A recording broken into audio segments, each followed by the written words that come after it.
Move, Toku. Move, Toku. Move, Toku! Okay, there we go. Hey guys, it's ExandShadow, and welcome back to Let's Play LostWinds. In the last part, we found ourselves a cancer rock that gave us wind powers. And in this part, we've got ourselves a flimsy wooden barricade blocking our way back to the town. I don't know why we couldn't just climb through the flimsy wooden barricade, or why we couldn't just fly over the construction after we get through the flimsy wooden barricade, but whatever, we need to find another way back out. Thankfully, now that we have the slipstream ability, we can burn down this vine here. All you have to do is just gust the torch in order to get the flames going, and then slipstream the fire into the vines in order to get out. There's no puzzle or anything after that. We're just sort of up higher in the tree area that we were before, so we're not really doing anything too fancy right about now. It's just sort of a diversion, I guess. I don't know. I don't know why they had us do that, but whatever. I guess they just wanted to hammer home the slipstream concept, which I guess is justified. Anyway, I'm not going to cut out too much backtracking in this playthrough just because the game is so short. However, if I do end up wandering about aimlessly, I will cut that out, and I did have to do that a few times, so yeah, it's been a while since I played this game. I usually play the sequel instead of this one, but that's a discussion for another time. Anyway, looks like Notia... Oh, sorry, that's not Notia. It looks like Dio just realized that maybe running around on a floating island that somehow has earthquakes might not be safe for us. So instead of making us do chores, we're allowed to do whatever we want. Thank you, Dio. I'm going to gust you terribly because of that act of kindness there. Yeah, who does he think he gets off bossing us around like he's our guardian or something? Anyway, now that we found that shrine, you want to go up and go to where Notia was. However, I'm just going to eat this fruit here. Well, vegetable. Food type item. Eating food regenerates your health, as is probably obvious. I don't know why stomping on the food as opposed to eating it is what regenerates our health, but whatever. I also don't know why Toku stomps on it in the first place. I mean, wouldn't stomping on it waste lots of food that could be saved for... Never mind. Anyway, I'm sure... Okay, anyway, talking to this farmer here will tell us that Notia has made a new discovery at the east of the cliffside village, and that's where we're supposed to go. So, that's our plot direction for the moment. Anyway, I'm sure you've noticed those blue fairy-type things that have been popping up every once in a while. I don't know what those things' names are, but basically, if you move your cursor over them, you'll collect them. Whenever the health bar is up, you'll see three little symbols that look kinda like Enroll. Basically, they start out empty, but as you get more of those blue thingies, they fill up. Basically, those symbols act as another health bar. When you run out of health, all you need to do is wave your cursor over Toku, and then one of those cursors will empty and you'll get a full heart in its place. It's very convenient, and I very much enjoy having this feature, just because health is pretty scarce, so I enjoy having... So, if you run out due to stupid stuff like accidentally knocking a rock into your head, it's good to have a backup plan. In these sprite things... I don't know what they're called, but you can find them pretty much anywhere. Moving the cursor over like bushes, defeating enemies, you can find these sprite things pretty much anywhere. So filling up a symbol doesn't really take too long, and so I appreciate it. I would say that it does make the game a little bit too easy. I mean, I've only ever died in one time in the entire series, so yeah, that goes to show how easy the game is. But since the game really isn't about challenge, it's more about atmosphere, immersion, and exploration, I think that the game sort of the game can get away with being relatively easy without too much trouble. Anyway, if you talk to Notia, he'd talk about how the discovery, and basically what you need to do is you need to light all three fires there. But however, I did it beforehand, so I don't know. Oh, you have to talk to him first. The game will unlight the fire after you talk to him. Okay, game. I know that there's railroading, but that's a little bit extreme, don't you think? Couldn't you just have the door open right away? Never mind. Anyway, one common complaint with LostWinds, not mine, but just a common complaint, is that the underground areas don't look nearly as good as the above ground areas. And basically that they just seem sort of repetitive. And I kind of disagree with that. I mean, earlier on we had a crystalline based area, and this is more of a ruinsy type area.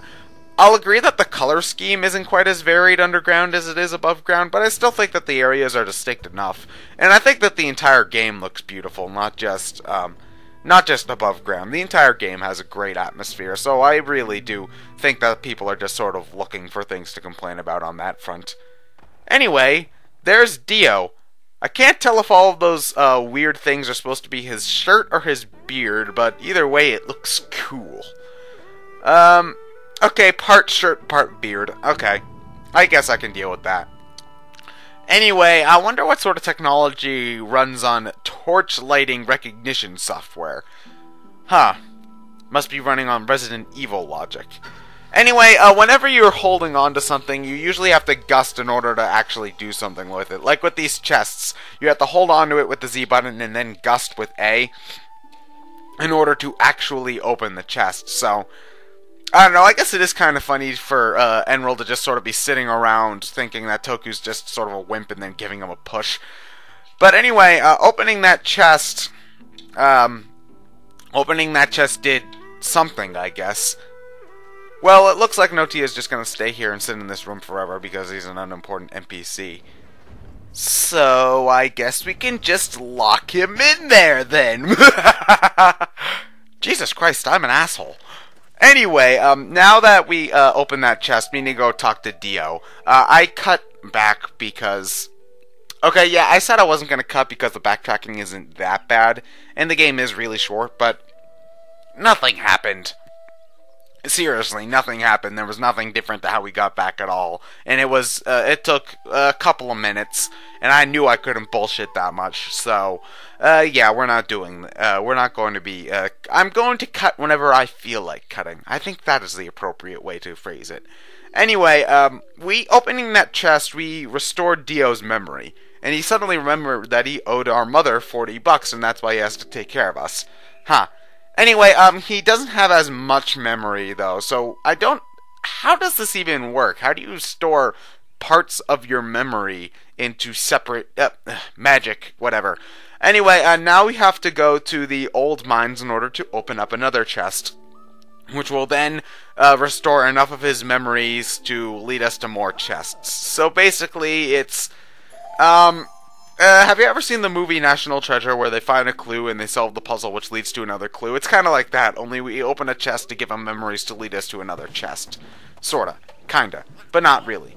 Anyway, so now we have to head to the old mines, which is sort of, kind of, but not really close to where we found Enroll, so yeah. Oh god damn it, flimsy wooden barricades. You foil our plans yet again. Oh. Sorry, I was thinking of a different ability. If we had, later on in the game, we do get the ability to break down flimsy wooden barricades. I still don't know why we can't just crawl through them, but whatever. Anyway, gusting will get us to where we need to go. Anyway, in order to get where we need to go next, we need to use Slipstream. I guess, theoretically, we could have explored this area immediately after we get Slipstream, but I've never really tried sequence breaking in this game. I mean, I don't know what would happen if we had tried to do that. I assume there would be some sort of plot wall there, but I can't really guarantee that, so, if you ever get the game for yourself, try that out, I guess. I mean, there really is no reason for us to even need to open the first chest if we can just find the second one right away. Anyway, here we have, I guess, I don't want to say the first real puzzle area, but it's one of the first areas where we actually are exploring for a significant period of time. We've basically just been doing tutorial stuff before this, and now we're actually getting into the meat of the gameplay. Well, I don't want to say the meat of the gameplay, but here's the point where the game stops messing around, I guess is the best way to put it. I mean, How do I put this? After we get through this, this door, the crystal stuff we saw over there, that's basically our long-term goal. We want to be able to open up that weird door with the crystal thingy on it. So we're just going to be going through these caverns and finding a new way to get through them. And oh, look at that, another Deus Ex Machina shrine. By activating this one, we finally get what I call most of the core abilities in this game. By core abilities, I mean the abilities that sort of make up the most of the gameplay in the game. Gust, Slipstream are the first two, but the next one is Vortex. Vortex basically makes us have the... Basically gives us the power to attack shit. Finally, you're right. Basically how it works is you draw a circle around an object, and then it'll start spinning around, and then you can gust it again in order to send it flying. You can use this in a bunch of different ways. One is to give an object enough strength in order to break down stuff, as we saw with this Echo Ball. Also, these Echo Balls, when you vortex them, they make a sound which will interact with this crystalline substance and break it and open doors and etc, etc, etc. We're basically going to be using Vortex to solve puzzles, but it's also a very effective way of attacking enemies. As we saw there, we could attack that giant enemy crab very easily by using a Vortex, when before we'd have to like gust it and hope that we sometimes eventually manage to ram it into a wall enough, or we find some fire. Pretty much any circular object can be used as a weapon with Vortex, even stuff like fruit and vegetables. So if you see an object, I recommend using that to take care of the enemies in the area, as opposed to trying to just gust on them, because trying to gust enemies to death is a pain in the ass. But yeah, now that we have a Vortex, we can finally take down flimsy wooden barricades. God damn it, I hate flimsy wooden barricades. Yeah, we show them who's boss. However, we can only take down some flimsy wooden barricades. There are some wooden barricades that I guess you can't break down because they're not as flimsy. I don't know. Anyway, you can't always break Vortex. The thing you need to know about Vortex is when you use it with boulders, whenever you collide something breakable with a vortexed boulder, it's likely to break. So if we use a boulder against a flimsy wooden barricade, the boulder will probably break too. The Echo Balls, or the balls that make the weird sounds, I call them Echo Balls just because. But those are a little bit more sturdy, despite looking like they're made out of a much more breakable material.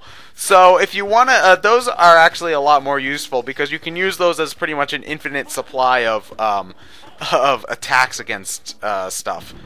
Actually, if I remember correctly, you can also use enemies as a method of attacking other enemies, and I think you can also use enemies as a method of breaking down doors. Do not take my word with a grain of salt for the last part about enemies being able to break down doors, but I do know that vortexing enemies into other enemies is an effective strategy to take out enemies. Enemies. Anyway, this puzzle section is relatively simple. Basically, we're trying to get that Echo Ball out of that room so that we can get into the next area. As you saw there, you do have to use fruit as a vortex. I think that's why they put it so close, so that you could think to use it. But that's basically what you need to do. Other than that, it's a pretty simple puzzle area, so you shouldn't have too much trouble with it. Ironically enough, the most annoying part of the room is trying to manipulate the ball up to the top of the room. I would recommend standing on the ground when trying to manipulate objects, because when you're jumping, you only have so many gusts that you can use. I guess it's just to avoid infinite flight and stuff like that. But when you're on the ground, you can gust as much as you want, which makes it a little bit less annoying to... it makes it a little bit less annoying when you're trying to interact with objects, is basically what I'm saying. But now that we have... Actually, I don't... Yeah, this is the room... If I remember correctly, this is the room that we were in at the very beginning of this area. The one right before the room where we learned Vortex, if you can remember that far back. Actually, I'm sure it is, because there's a save point right there. Anyway, next time we'll find that second chest and learn what else we need to do in the world of LostWinds. I'm ExandShadow, and I'll see you guys later.